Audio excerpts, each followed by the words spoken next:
Bab 34. Dua pilihan. Yongki sudah tidak tahan menahan rasa laparnya. Dia memilih untuk makan di sebuah restoran terdekat. Dan betapa terkejutnya jika dari kejauhan dia melihat Indria yang tengah makan dengan beberapa lelaki setengah baya. Ada satu yang tampak masih gagah tetapi hanya terlihat dari belakang. Untung saja aku memakai topi, batin Yongki menunduk. Sambil makan dari kejauhan dia melirik ke arah istri. Semua tampak begitu menghormati Indria walau usianya jauh lebih muda dari mereka. Mereka pasti anak buah ayahnya. Hebat juga Indria, bilang liburan tapi masih ngurus kerjaan, batin Yongki. Melihat Indria dan rekan-rekannya sudah selesai makan, Yongki buruan makan dengan tergesa-gesa sebab ingin mengikuti, sampai dia sendiri belum terlalu kenyang. Beberapa lelaki setengah baya kembali ke perusahaan, sedangkan ada satu lelaki yang gagah tadi masih menemani Indria. Astaga, aku tidak bisa melihat wajah lelaki itu, batin Yongki penasaran sebab Hasbi dalam posisi duduk membelakanginya. Yongki terus memantau dan mengikuti mereka yang ternyata menuju ke hotel. Indria masuk ke kamarnya sendiri, sedangkan Hasbi masuk ke kamar di ujung setelah melewati kamar Indria. Siapa ya lelaki itu? Kenapa perasaan aku tidak enak? Gumam Yongki resah. Dia terus mondar-mandir di depan kamar hotel Indria dan teman lakinya. Ingin sekali mengetuk pintu tetapi dia takut. Akhirnya Yongki memilih memantau dari agak kejauhan. Tetapi sudah berjam-jam menunggu Indria atau teman lakinya itu tidak ada yang keluar. Melelahkan sekali, aku sampai kelaparan, batin Yongki. Yongki sungguh ingin menertawakan dirinya sendiri, menertawakan karma yang dialaminya. Kini betapa dia mencintai Indria dan hanya membayangkan dicerai istrinya sudah sesak napas. Aku harus makan, aku tidak boleh sakit. Siapa tahu nanti lelaki itu mau merebut Indria, akan aku hajar, batin Yongki menuju restoran lagi. Tetapi walau tersaji makanan yang enak-enak, dia sama sekali tidak berselera. Pikirannya masih saja tertuju pada sang istri dan penasaran dengan wajah lelaki misterius itu. Dulu Indria pernah cerita soal lelaki tampan yang mencintainya. Apakah itu dia? Tapi untuk apa mereka memesan hotel yang sama dan berdekatan? Apakah ini hanya kedok dan jika dalangnya mereka? Heran Yongki. 1000 pikiran buruk merasuki otak Yongki, membuat dia sakit kepala dan ingin berteriak untuk meluapkan amarah dan penyesalan. Sore harinya Yongki kembali memantau. Saat itu secara kebetulan Indria dan teman lelakinya juga keluar dari kamar secara bersamaan. Wah, ganteng juga itu lelaki. Mungkinkah dia adalah orang yang dimaksud Indria itu yang paling mencintainya? Mereka keluar bersamaan, mau kemana mereka? Gumam Yongki gemetar tubuhnya. Yongki secara perlahan mengikuti, mencoba untuk berhati-hati agar tidak sampai ketahuan. Yongki terus mengikuti saat Indria dan teman lelakinya naik mobil bersama. Saat ini Yongki benar-benar dirasuki cemburu yang begitu besar. Tidak, aku tidak akan membiarkan kamu direbut orang lain Indria. Kamu istriku, selamanya kamu istriku, ucap Yongki menahan kekesalan. Yongki terus mengikuti mereka. Ternyata Indria dan teman lelakinya menuju ke sebuah pemakaman umum. Makam siapa? Batin Yongki penasaran. Indria merasa lega setelah ke makam ayah dan ibu. Kebetulan juga Hasbi ingin berziarah ke makam ayahnya Indria sehingga mereka memutuskan berangkat bersama. Indria, sekarang kamu tinggal di mana setelah kepergian ayahmu? Tanya Hasbi penasaran. Aku pindah ke rumah ibuku yang dulu, kemudian pindah lagi ke rumah suami setelah menikah, jawab Indria. Terus kenapa kamu di sini sendirian? Di mana suamimu? Tanya Hasbi. Indria hanya diam saja. Apapun yang terjadi, dia tidak ingin mengatakan aib suaminya dan membuka celah bagi Hasbi untuk mendekatinya. Bagaimanapun juga, Indria menganggap jika Hasbi hanya sebatas anak dari sahabat ayahnya. Indria, besok aku sudah mau kembali ke Brunei. Bagaimana jika malam ini kita jalan-jalan atau nonton bioskop berdua? Tawar Hasbi penuh harap. Maaf, aku tidak bisa, tolak Indria tak ingin melakukan hal yang sama seperti suaminya. Kenapa? Kamu takut suamimu marah ya? Bagaimana kalau sekedar makan malam saja sebagai perpisahan? Pinta Hasbi tidak menyerah. Indria berpikir hanya sekedar makan malam mungkin tidak apa-apa. Lagian besok pagi Hasbi juga sudah akan pergi. Malam harinya Indria menemani makan malam. Sesekali menceritakan perihal masa kecil yang Indria sudah tidak ingat lagi. Dia sama sekali tidak curiga jika Yongki sejak tadi terus memata-matainya. Indria, kamu tidak terlihat baik-baik saja. Apakah kamu sedang berkelahi dengan suamimu? Tanya Hasbi. Tidak, kami baik-baik saja kok. Aku kebetulan mau mengecek perusahaan ayahku. Setelah Indria masih enggan bercerita. Indria, soal aku yang kemarin katakan itu benar adanya. Tapi ya sudahlah, ternyata kita bukan jodoh. Tapi meskipun begitu, anggap saja aku sebagai kakakmu. Kelak, jika kamu ada masalah atau butuh bantuan, kamu bisa menghubungi aku, ucap Hasbi serius. Terima kasih, jawab Indria tersenyum senang sebab banyak yang baik padanya. Hasbi pemuda yang baik, sopan, dewasa, dan lembut. Soal ketampanan juga tidak kalah dari Yongki. Bisa saja Indria cerai dengan suaminya dan menikah dengan Hasbi. Toh dia sama sekali belum menyerahkan kesuciannya. Tetapi entah kenapa Indria begitu berat, bukan karena demi mertuanya semata, tetapi ada hati yang sulit melepaskan Yongki. Mungkin karena cinta yang datang tanpa disadari. Hanya saja untuk memaafkan juga masih terasa sakit. Kini Indria berada di persimpangan sebuah dilema. Indria, yang penting kamu bahagia, aku juga ikut bahagia. Walau kita tidak pernah dekat dalam ingatanmu, tetapi kamu selalu ada dalam ingatanku, ucap Hasbi. Makanan sudah aku habiskan. Kamu kalau mau pergi dulu silahkan, aku mau ke toilet. Terima kasih atas makan malam ini. Dan semoga ibu kamu senang dengan hadiah kaligrafinya. Setelah Indria mengalihkan pembicaraan. Indria tidak tahan sebab terlalu lama dekat dengan Hasbi juga berbahaya.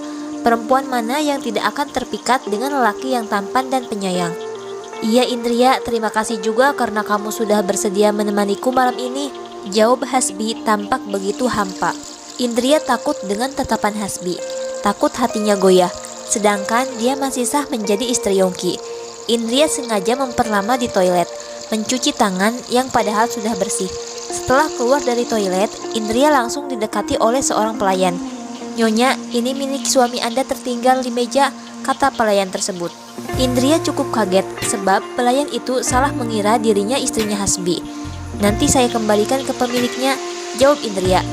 Hasbi kemana? Kenapa ponselnya ditinggal di sini? Apakah dia lupa? Gumam Indria. Dia sudah lama tadi di toilet. Pastinya Hasbi saat ini telah kembali ke kamar hotel. Indria agak tegang juga mengetuk pintu kamar lelaki lain. Tetapi dia tidak punya pilihan sebab jika tidak, kasihan nanti Hasbi bingung mencari ponselnya. Assalamualaikum. Dalam sekejap pintu langsung terbuka. Waalaikumsalam, jawab Hasbi lembut. Ini ponsel kamu tertinggal, ucap Indria. Wah, terima kasih, aku baru saja mencarinya, ujar Hasbi. Lain kali hati-hati ya, jangan ceroboh, saran Indria. Iya, aku memang orangnya kadang suka pelupa.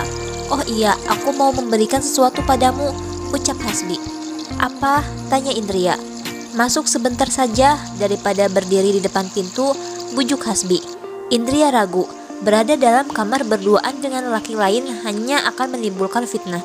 Ayolah, hanya 1 menit saja, pujuk Hasbi tersenyum ramah. Dengan ragu, Indria mulai melangkah. Kemudian Hasbi memberikan sebuah lukisan dirinya saat masih berumur 3 tahun dan waktu itu dia belum berhijab. Ini siapa? Tanya Indria kaget. Masa lupa sama wajah kamu sendiri saat kecil? Jawab Hasbi tersenyum geli. Iya, ini adalah lukisanku saat aku lulus SMA. Waktu itu ada tugas melukis dan entah kenapa yang terpikirkan dalam benakku adalah wajah mungilmu. Kau tahu, karena lukisan ini aku mendapat banyak pujian dan lukisan ini mau dipajang di sekolah. Tetapi aku kekeh tidak mau dan suatu saat ingin menyerahkannya padamu. Ini aku berikan padamu. Terima kasih pernah menjadi inspirasiku. Semoga kamu selalu bahagia, ucap Hasbi. Indria menerima dengan sukacita. Dia memang tidak memiliki foto kenangan masa kecil karena hilang entah kemana. Mungkin tertinggal sebab saat dia kecil orang tuanya sering mengajak dia berpindah-pindah negara dari Indonesia ke Turki dan Brunei. Terima kasih, ucap Indria menatap fotonya sendiri dengan sukacita. Saat Indria ingin berpamitan, tiba-tiba Yongki masuk dengan tatapan murka. Kalian sedang apa di kamar berduaan? Pekik Yongki. Kami tidak... Belum sempat Indria menjelaskan, Yongki sudah menarik lengan sang istri keluar. Hei, bisakah kamu sopan pada perempuan? Pekik Hasbi. Siapa kau? Dia istriku dan kamu tidak punya hak untuk ikut campur, teriak Yongki kesal. Oh, jadi kamu suaminya Indria. Aku kira dia adalah lelaki yang baik yang bisa membahagiakannya. Ternyata adalah lelaki yang begini. Kalau begitu, aku tidak akan menyerah untuk mengejar Indria, sindir Hasbi. Yongki tidak bisa mengendalikan dirinya. Dia langsung menyerang Hasbi. Lelaki itu juga tidak mau kalah dan saling menyerang. Indria berteriak histeris menyaksikan dua orang yang saling bertarung tanpa ada yang mau mengalah. Bab 35. Cinta yang bersemi. Dalam pertarungan tentu menang Yongki, sebab semasa sekolah paling demen tawuran dan tidak pernah takut pada apapun. Yongki murid bad boy keren yang populer, makanya banyak gadis yang menyukainya. Tak peduli Yongki adalah playboy, tetapi menjadi pacarnya merupakan suatu hal yang membanggakan. Makanya Yongki sedikit arogan sebab memang bisa mendapatkan berbagai gadis cantik. Yongki masih ingin menghajar Hasbi, tetapi melihat istrinya yang sudah sangat syok membuat dia berusaha mengendalikan dirinya sendiri. Aku tidak peduli siapa kamu. Berani macam-macam dengan istriku, akan aku bunuh kamu, ancam Yongki. Di sini banyak CCTV, akan aku laporkan pada polisi atas kekerasan ini, balas Hasbi. Coba saja, kau kira aku akan takut? Sekalipun aku di dalam penjara, aku masih bisa menyuruh orang untuk menyiksamu, balas Yongki garang. Indria tidak menduga jika suaminya sudah marah akan separah ini. Pantas saja orang tuanya sampai kewalahan dalam menghadapi kenakalan Yongki. Yongki menarik lembut lengan sang istri menuju lift untuk naik ke kamarnya. Mas, kenapa kamu bisa di sini? Tanya Indria. Daripada kamu bertanya begitu, sebaiknya kamu jelaskan kenapa kamu bisa berada di sana. Kamu makan malam dan berduaan dengan lelaki lain. Apa kamu rasa itu sudah benar? Balas Yongki dingin. Indria terdiam. Walau berusaha menjelaskan tidak selingkuh, tetap saja dia yang salah.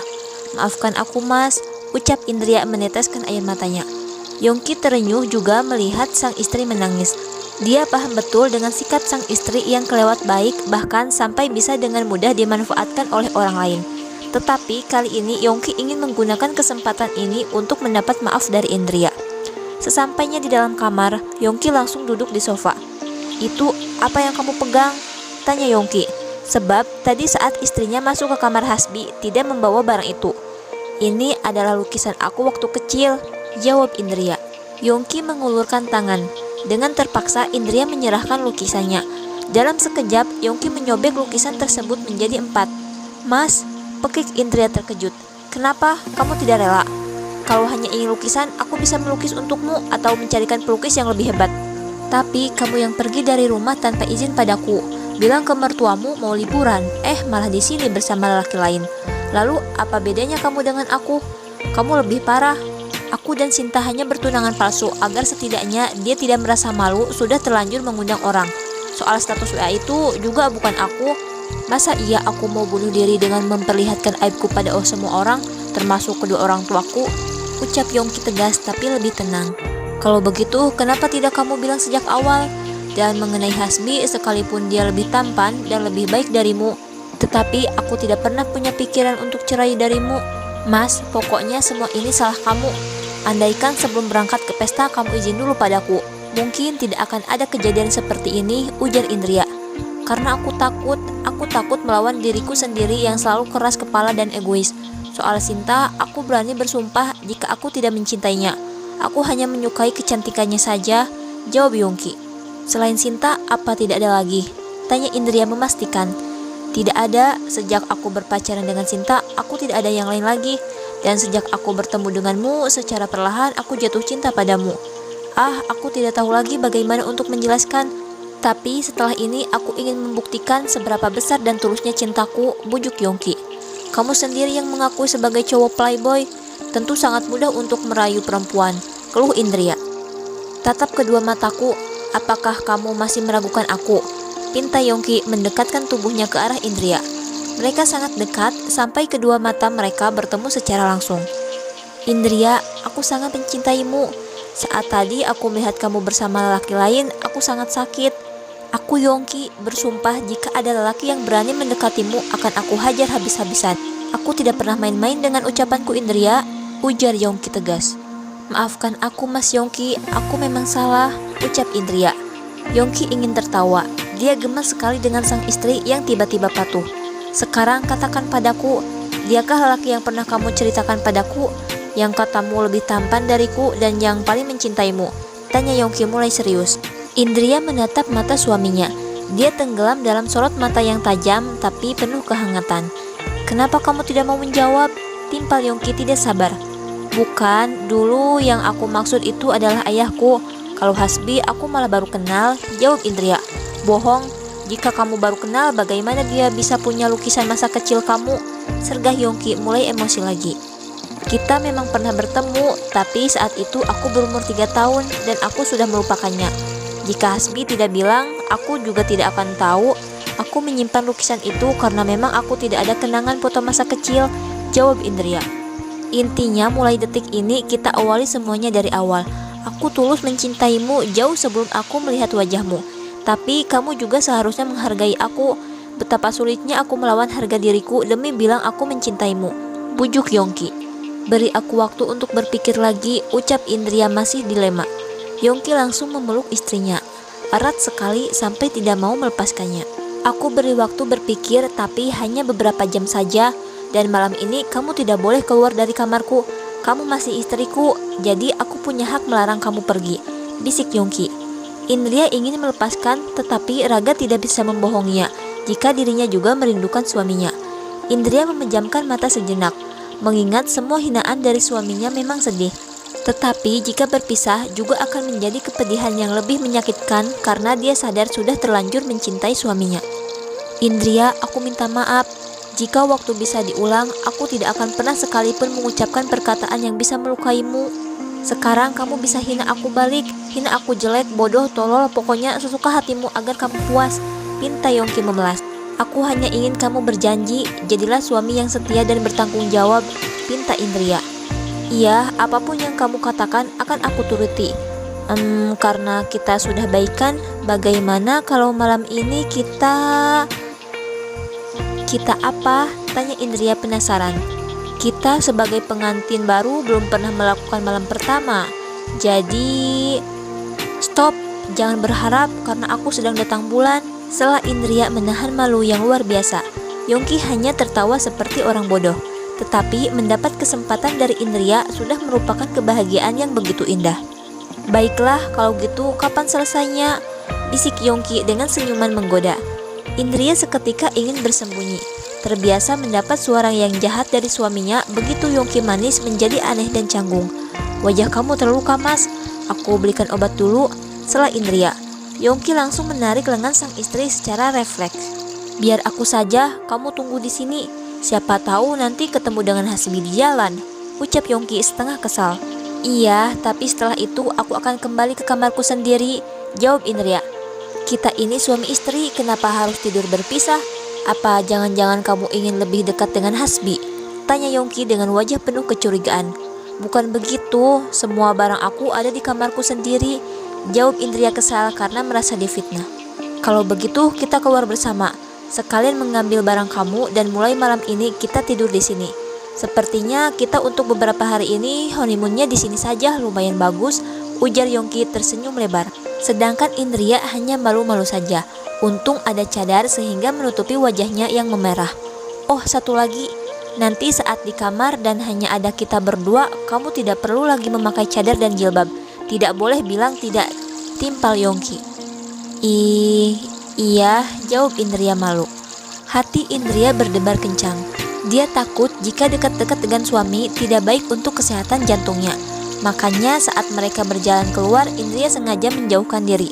Tetapi Yongki malah mendekat dan menggenggam erat jemari sang istri penuh kemesraan.